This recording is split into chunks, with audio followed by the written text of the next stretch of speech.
Today's chapter is chapter 28 Urban Local Self Government. So in our last video, जो पिछली video थी हमारी, उसमें हमने किया था ग्राम पंचायत के बारे में 27 चैप्टर जो था लोकल सेल्फ गवर्नमेंट। और आज हम पढ़ेंगे अर्बन लोकल सेल्फ गवर्नमेंट के बारे में, यानी कि वो गांव में थी, अभी हम सिटीज़ के अंदर देखते हैं कि किस प्रकार की गवर्नमेंट वहाँ पर कार्य करती है।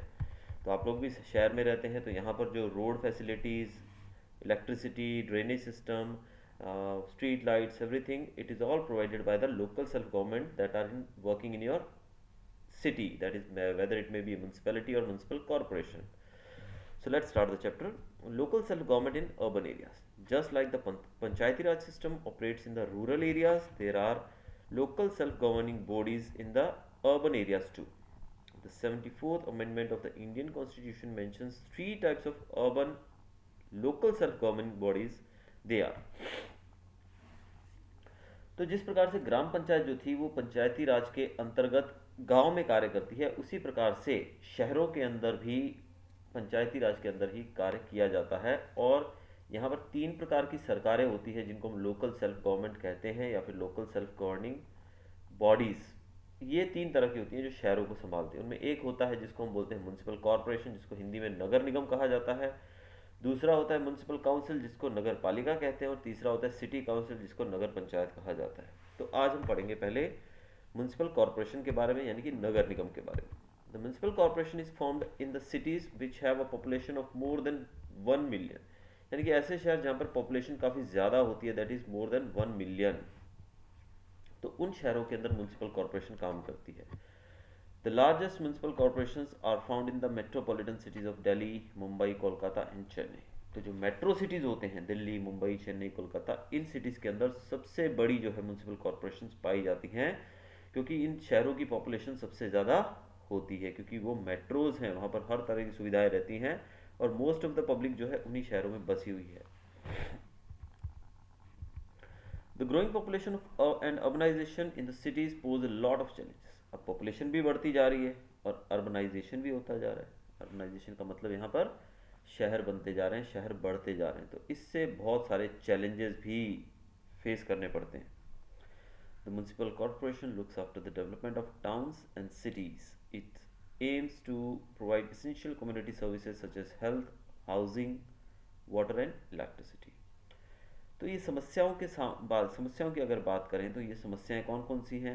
हेल्थ प्रोवाइड करवाना सब लोगों को, हाउसिंग सब लोगों का घर हो, then water facilities and the electricity जो आज हमारे यहाँ पर नहीं चल रही। अब एक फैक्ट फाइल में कुछ फैक्ट दिया गया है, वो देखते हैं। चलिए, the Madras municipal corporation was the first municipal corporation of India, formed in 1688। Madras, जिसको आज हम चेन्नई के नाम से जानते हैं, तो जो मद्रास म्यूनसिपल कॉरपोरेशन है वो सबसे प्राचीन, यानी कि सबसे पहली जो कि भारत के अंदर म्यूनसिपल कॉरपोरेशन शुरू हुई थी वो है। कब शुरू हुई थी? वो 1688 में, 1688। अब कंपोजिशन की बात करते हैं कि कैसे बनती है। Elections to the municipal corporation are held once every 5 years. तो यहाँ पर भी इलेक्शन ग्राम पंचायत की तरह ही 5 साल में एक बार होते हैं। All registered voters above the age of 18 can cast the vote. 18 साल से ज़्यादा की उम्र के लोग, जो कि अडल्ट हम कह सकते हैं, कि जिनको एडल्ट सफरेज दिया जाता है, कि जिनका वोटिंग का अधिकार है, वही वोट कर सकते हैं। The city is divided into number of units called wards. अब शहर आप जानते हैं कि बड़े होते हैं, तो बड़े शहर होने के कारण इनको छोटे छोटे वार्ड्स में बांटा जाता है। वार्ड्स मतलब देखिए, अब शहर बड़ा होने की वजह से एक साथ उसको आप नहीं देख सकते, सारे पे आप एक साथ कार्य नहीं कर सकते, तो ऐसे में उसको छोटे छोटे वार्ड्स में बांटा जाता है। तो और हर वार्ड में से एक मेंबर सिलेक्ट किया जाता है ताकि उस वार्ड को डेवलपमेंट की तरफ ले जाया जा सके। All the voters of each ward elect their own representative known as ward councillor. अब उस वार्ड के जो मेंबर्स होते हैं, आपने सुना होगा, जैसे हमारी सिटीज़ के अंदर भी ward 4A, ward 4B, ward 6A, 6B, 10A, 10B, तो वार्ड्स होते हैं। तो वार्ड मतलब ये सिटी को डिवाइड किया जाता है अलग अलग इलाकों के अंदर। जैसे कि आप अपना एड्रेस लिखते हो तो उसमें भी जो आपका स्कूल अगर वार्ड 4B में है तो वो 4B लिखेंगे, 10A है तो 10B, 6A है तो 6B। तो उस तरीके से आप अपना जो वार्ड नंबर लिखते हैं, तो वार्ड मतलब इस सिटी को डिवाइड किया जाता है ताकि वहाँ से इलेक्शन के दौरान एक व्यक्ति को चुना जाए जिसको नाम दिया जाता है ward councillor. All the councillors who are elected are members of the general council. The councillors form different committees to take care of different aspects of city administration, such as water supply, electricity, sanitation, public health, cleanliness, and education. The ward councillor discuss matters related to a particular committee and take decision related to that.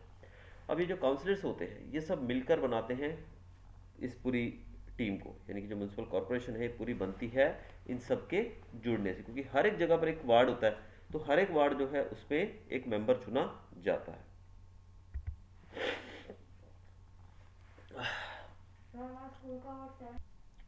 तो ये जो counsellors होते हैं ये अलग अलग committees बना देते हैं, क्योंकि आपको पता है शहर में समस्या एक नहीं बहुत सारी होती है, तो हर एक चीज़ के ऊपर ध्यान दिया जा सके। जैसे कि वाटर सप्लाई की बात की जाए, एजुकेशन की बात की जाए, इलेक्ट्रिसिटी की बात की जाए, क्लीनलीनेस, तो ये समस्याएं बहुत रहती हैं शहरों के अंदर, क्योंकि पॉपुलेशन भी बहुत ज़्यादा है। तो कमिटीज़ बनाई जाती हैं ताकि पर्टिकुलर हर समस्या के ऊपर ध्यान दिया जा सके। और जैसे शहरों में सबसे बड़ी समस्या जो रहती है वो रहती है क्लीनलीनेस की, और हमारे शहरों में तो ये आम बात है। हम विदेशों में देखते हैं कितनी साफ़ सफाई होती है, लेकिन हमारे शहरों में वैसा नहीं होता। तो इसमें क्या होता है कि कुछ जगहों पर अब सरकार ने स्वच्छ भारत अभियान के अंतर्गत जगह जगह डस्टबिन्स लगाए हैं, जहाँ पर आप लाल नीले और हरे रंग के जो डस्टबिन्स देखते हो। तो लेकिन हम वो देखते हैं कि थोड़े ही समय के बाद वो डस्टबिन खुद कचरे का ढेर बने होते हैं। तो इस तरीके से शहरों में सफाई जो है उसका काम और बाकी ए टू जेड जो भी चीज़ें हैं वो सब देखने का काम इनके द्वारा किया जाता है। The municipal corporation and presides over the meetings of the corporation. अब जो म्यूनसिपल कॉरपोरेशन है उसका जो हेड होता है उसको हम कहते हैं मेयर। आपने ये शब्द सुना होगा कई बार टेलीविजन के अंदर, मूवीज़ के अंदर भी। तो शहर का एक मेयर होता है, और मेयर जो होता है उस कॉरपोरेशन की जो मीटिंग्स होती हैं उसको कंडक्ट करता है। The mayor and the deputy mayor are elected by the members of the municipal corporation from among themselves. अब म्यूनसिपल कॉरपोरेशन के जो मेंबर्स चुने जाते हैं सारे जो जीतते हैं, वार्ड मेंबर्स की बात करें, उनमें से एक को मेयर बनाया जाता है और एक को डेप्यूटी मेयर बनाया जाता है। वो सब आपसी सहमति से करते हैं। The municipal commissioner is the chief executive officer. Mayor और डेप्यूटी मेयर सिलेक्ट किए जाते हैं लोगों में से। म्यूनसिपल कमिश्नर जो होता है वो इसका चीफ एग्जीक्यूटिव ऑफिसर होता है, यानी कि इसका जो एडमिनिस्ट्रेटिव हेड होता है वो होता है म्यूनसिपल कमिश्नर। अब आपको मैं बता दूं कि म्यूनसिपल कमिश्नर जो होता है वो हम लोग सिलेक्ट नहीं करते हैं, वो सरकारी आदमी होता है, उसको सरकार भेजती है। क्योंकि देखो हमारा जो तंत्र है, ये जो पूरा सिस्टम है, इसको प्रॉपरली चलाने के लिए एक चीज़ की तो बहुत ज़रूरत है कि पारदर्शिता होनी चाहिए। अगर हम ये चीज़ें सरकार को सौंप दें तो सरकार हमारे लोकल एरिया की समस्या के बारे में क्या जानती है, कुछ नहीं जानती है। तो इसलिए लोकल लोगों का होना बहुत ज़रूरी है। इसीलिए हम लोकल सेल्फ गवर्नमेंट यानी कि मेयर और डिप्टी मेयर और मेंबर सिलेक्ट करते हैं। लेकिन अब ये लोग सिलेक्ट कर दिए, अब ये तो अंदर से क्या करेंगे कुछ भी पता नहीं लगेगा हमको। तो ऐसे में सरकार पैसा भेजेगी। हमने पढ़ा था ना पिछले चैप्टर के अंदर भी, ग्राम पंचायत को ग्रांट दी जाती है सरकार के द्वारा। कुछ वो अलग अलग चीज़ों से टैक्सेस लेते हैं तो उनकी इनकम होती है। तो सरकार अगर इनको ग्रांट देगी, अब उस ग्रांट का ये सही उपयोग कर रहे हैं कि नहीं ये कैसे पता लगेगा? इनके ऊपर कोई व्यक्ति तो होना चाहिए ना, कैमरा तो लगाना पड़ेगा ना इनके ऊपर। तो ये जो म्यूनसिपल कमिश्नर जो होता है वो एक कैमरे की तरह होता है, और उसे अपॉइंट किया जाता है गवर्नमेंट के द्वारा। वो सारी जो काम होता है म्यूनसिपल म्यूनसिपल कॉरपोरेशन का, उस काम को वो गाइड करता है, उसके ऊपर नज़र रखता है, वॉच रखता है कि वो ठीक हो रहा है कि नहीं हो रहा है। ठीक है, तो इस प्रकार से ये भी बहुत इंपॉर्टेंट इसमें एक रोल निभाता है। The decision taken by the committee are implemented by the commissioner and the team of councillors. जो भी डिसीजंस यहाँ पर कमेटी के द्वारा लिए जाते हैं उन डिसीजंस को काउंसलर जो टीम है इनकी वो और कमिश्नर ये सब मिलकर उसको लागू कर देते हैं। अब आगे हम देखेंगे फंक्शंस के बारे में। The municipal corporation performs several functions related to the development and administration of the city. Municipal corporation जो है वो बहुत सारे फंक्शंस हैं उनके, जो कि अपने सिटी की डेवलपमेंट के लिए और सिटी को प्रॉपर्ली एडमिनिस्टर करने के लिए वो करते हैं। इनमें क्या है? पहला, सेफ ड्रिंकिंग वाटर, कि पानी एक ऐसी चीज़ है जिसको अगर आप दूषित पानी पीते हो आप बहुत बीमार हो सकते हैं। तो ऐसे में पूरे शहर में स्वच्छ पानी मिलना चाहिए, तो वो एक बड़ा इनके सामने टारगेट होता है। दूसरा, हॉस्पिटल्स, डिस्पेंसरीज और छोटे मोटे जो वैक्सीनेशन सेंटर्स होते हैं, ऐसी चीज़ों को वो बना कर रखते हैं, क्योंकि बच्चों के लिए हो गया, बड़ों के लिए हो गया, क्योंकि बहुत बड़े होते हैं शहर। अब देखो मुंबई की बात करें, कितना बड़ा शहर है, तो अब एक ही वहाँ पर अगर हॉस्पिटल होगा तो क्या पूरे एरिया से लोग वहाँ पहुँचेंगे? तो मेरे ख्याल से मुंबई में अगर आपको सिर्फ मुंबई के अंदर ही सफ़र करना है तो 50 किलोमीटर जैसा होगा। अगर आपको एक जगह से दूसरी जगह जाना है 30-40 किलोमीटर, 25 किलोमीटर तो नॉर्मल बात है, ट्रेनें चलती है, आप सोचो वहाँ पर लोकल। तो ऐसे में शहर के अंदर हर जगह पर हॉस्पिटल हो, हर एक प्रॉपर एरिया के अंदर हो, डिस्पेंसरीज हो जहाँ पर छोटे बच्चों को वैक्सीनेशन वगैरह दिया जा सके, तो ऐसी सब सुविधाएं दिलाने का काम इनका होता है। तीसरा, ये बीमारियों को कंट्रोल करने में और उनको जड़ से हटाने में, रेडिकेट करने में ये कोशिश करते हैं कि किसी तरीके से, जैसे कि आप देखिए पोलियो अभियान चलाया जाता है, आपने देखा होगा अमिताभ बच्चन बहुत बार टीवी में आके 2 बूंद जिंदगी की अपने बच्चों को इस पर जरूर पिलाइए ऐसे बोल कर, तो ये सब जो काम है ये इनके द्वारा किए जाते हैं। फिर maintenance of birth and death records. अब जैसे कि आपको पता है आपको एक बर्थ सर्टिफिकेट दिया जाता है, जब आप एडमिशन के लिए जाते हो तो स्कूल में आपसे बर्थ सर्टिफिकेट मांगा जाता है। तो बर्थ सर्टिफिकेट और डेथ सर्टिफिकेट ये हमें कौन देता है? ये म्यूनसिपल कॉर्पोरेशन देता है, अगर हम शहर में हो तो। अगर गांव में है तो पंचायत देती है, ठीक है। तो वो हमें ज़रूरी है। तो वो क्यों देती है हमको? क्योंकि पता लगे कि गांव की, शहर की पॉपुलेशन कितनी। अब कोई बच्चा अगर वहाँ पे जन्म लेता है तो उसका सर्टिफिकेट जब हम जारी करते हैं ये कॉर्पोरेशन वाले, तो वो अपने रजिस्टर में उसकी एंट्री करते हैं, तो यानी कि इनको पता लगता है कि ये पॉपुलेशन बढ़ी। और जो डेथ सर्टिफिकेट देते हैं ये, तो डेथ सर्टिफिकेट से पता लगता है कि इतने लोग कम हुए, तो पॉपुलेशन का पता लगता रहता है इससे। आगे है establishment of primary and secondary schools. अब स्कूल जो है वो बहुत ही ज़रूरी है, तो स्कूलों को बनाना, भले वो प्राइमरी है सेकेंडरी, उनको मेंटेन करना ये इनके काम में आता है। इसके अलावा construction and maintenance of the water supply system. Water supply system, बड़े शहरों के अंदर पानी की किल्लत भी बहुत बड़ा सवाल रहती है, लोगों को पीने का पानी नहीं मिलता और पानी महंगा भी बहुत होता है वहाँ पर। तो ऐसे में क्लीन वाटर मिल सके उसके लिए वाटर टैंक्स या जो भी सुविधाएं बनानी है वो सब ये कोशिश करते हैं बनाने के लिए। Then maintenance fire brigade.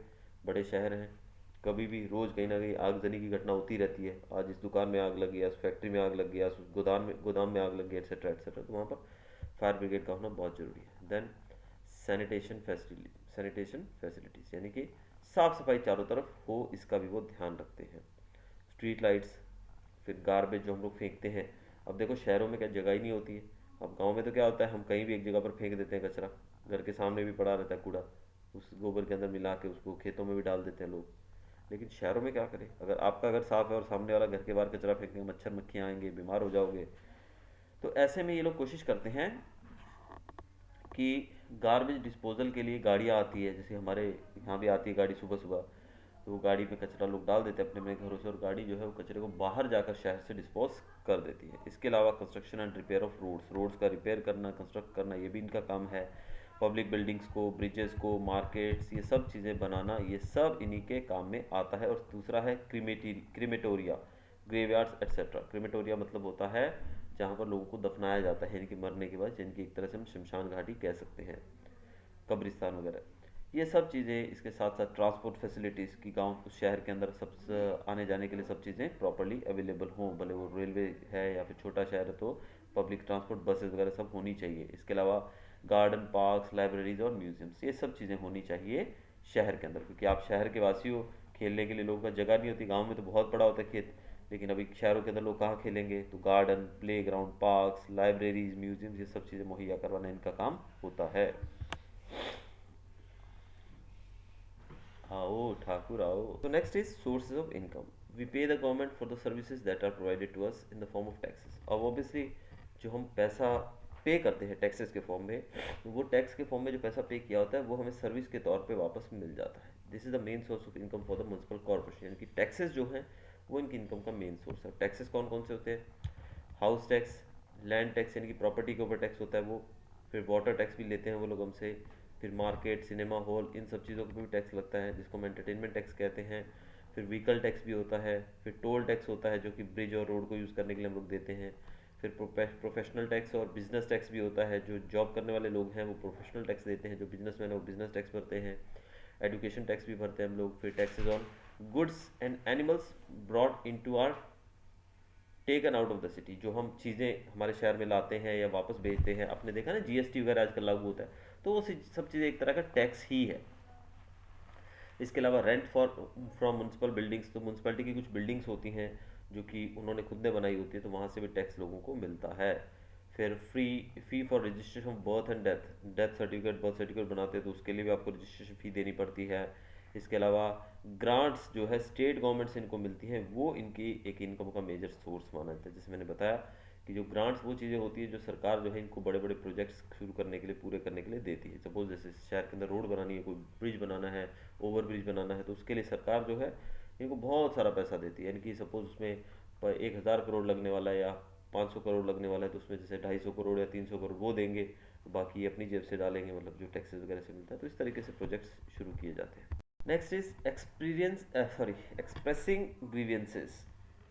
There are many ways in which citizens express their grievances against the municipal bodies. Protest and hold dharnas when they want the government to meet their demands. People can file cases in special courts such as the Lok Adalat. Sometimes people can also write letters to the newspapers mentioning their problems or approach a consumer court. अब grievances की बात यहाँ पर बताई गई है कि लोग जो हैं, यानी कि आपको लोकल पब्लिक जो है, सिटीजन्स, वो अपनी अपनी जो शिकायतें हैं, अपना अपना जो रोष है, वो सरकार के प्रति जाहिर कर सकते हैं, म्यूनसिपल बॉडीज़ के प्रति जाहिर कर सकते हैं। कैसे? कुछ लोग धरने पे बैठे आपने देखे होंगे, जैसे कि अभी हमारे किसान भाई लोग बैठे हैं सिंगू बॉर्डर और दिल्ली के आजू बाजू। इसके अलावा लोग जो है स्पेशल कोर्ट्स के अंदर, लोक अदालत के अंदर केस भी कर सकते हैं, और वो लेटर लिखकर न्यूज़पेपर्स के अंदर भी अपनी समस्याओं के बारे में छपवा सकते हैं।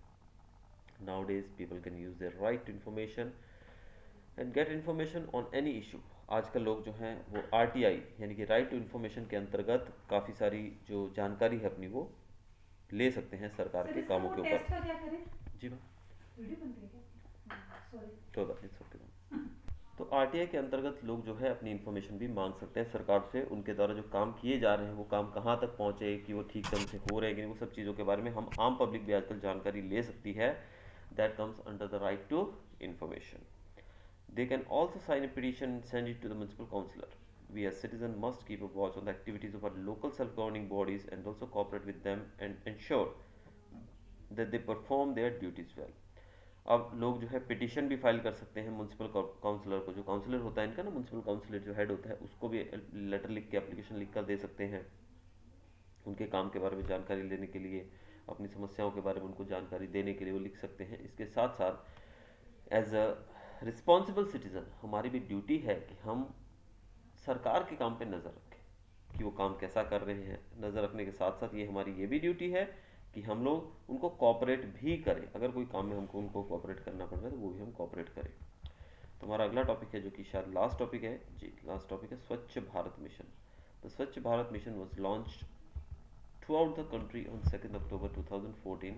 Its aim is to achieve the vision of a clean India by 2nd October 2019 as a tribute to Mahatma Gandhi on his 150th birth anniversary. तो महात्मा गांधी की 150वीं जो बर्थ एनिवर्सरी जो कि ऑलरेडी जा चुकी है 2019 में, तब तक एक भारत को पूरे को क्लीन बनाना ये हमारा मोटिव था, ताकि हम महात्मा गांधी को एक श्रद्धांजलि, एक ट्रिब्यूट दे सकें। लेकिन ऐसा पॉसिबल नहीं हो पाया, बिकॉज हम बोलते जरूर है स्वच्छ भारत, लेकिन हम लोग कचरा तो फेंकते हैं रोड के ऊपर ही। It is a campaign to clean up India cities, towns and rural area. Although इससे थोड़ा फ़र्क तो पड़ा है, और इसका मेन मोटिव था शहरों को, गाँव को, छोटे कस्बों को, सब जगह क्लीनलीनेस फैलाना। One of the main aims of the campaign is to eradicate open defecation by constructing toilets in houses and communities. इसमें एक जो इसका मेन एम था वो ये था कि घरों के अंदर, हर जगहों पर, कम्युनिटीज़ में, घरों में टॉयलेट्स को बनाना, क्योंकि टॉयलेट्स जो है वो एक ऐसी चीज़ है जिसको हम बेसिक नेसेसिटी मानते हैं हमारी, कि हर एक व्यक्ति इसका उपयोग करे। तो खासकर जो गांव में या जहाँ पर ये सुविधाएं नहीं हैं, तो ओपन में लोग डेफिकेट करते हैं, तो उससे बहुत ही ज़्यादा गंदगी फैलती है, एनवायरनमेंट पोल्यूट होता है। With government employees and school and college students from all parts of India participating, it is India's largest cleanliness drive to date. तो इसमें सरकारी कर्मचारी, स्कूल कॉलेजेस के स्टूडेंट्स, इवन सब लोगों ने पार्टिसिपेट किया, और ये एक सबसे बड़ा लार्जेस्ट इंडिया का क्लीनलीनेस प्रोजेक्ट बोल सकते हैं हम इसको। All citizens of the country along with celebrities have participated wholeheartedly in the campaign. इसके अंदर पूरे भारत के हर एक सिटीजन, हर एक नागरिक के साथ साथ सेलिब्रिटीज़ ने भी इसमें पार्टिसिपेट किया है पूरे जोर शोर से। There is a national city rating published annually by the Ministry of Urban Development, Government of India and the Central Pollution Control Board of India under the mission. This rating includes around 500 cities and covers about 72% of the urban population in the country. Indore was ranked as the cleanest city in India for the second time in 2018, while Bhopal was declared the runners-up. तो यहाँ पर जो हमारे भारत के अंदर जो cities हैं, इनमें से 500 शहरों को लगभग रैंकिंग देने का भी काम किया गया है, कि पता लगाया जा सके कि कौन सा शहर सबसे ज़्यादा आगे रहा है साफ़ सफाई के मामले में।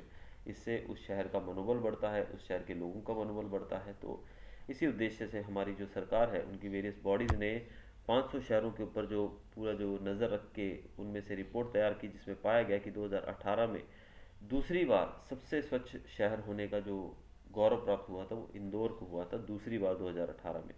और 2018 में जो रनर्स अप यानी कि दूसरे पोजीशन पे थे वो भोपाल था। तो इस प्रकार भारत जो है वो क्लीनलीनेस की तरफ आगे तो बढ़ रहा है, लेकिन अनटिल अनलेस हमारे जो नागरिक हैं, आप और मैं, जब तक हम लोग इसके बारे में जागरूक नहीं होंगे तब तक कंप्लीट जो इसको फॉलोअप मिलना चाहिए इस मिशन को वो नहीं मिल पाएगा। तो सबसे पहले इसमें हमारा योगदान बहुत ही ज़रूरी है। तो ये था हमारा चैप्टर, हमने देखा म्यूनसिपल कॉरपोरेशन के बारे में और उसकी वर्किंग के बारे में।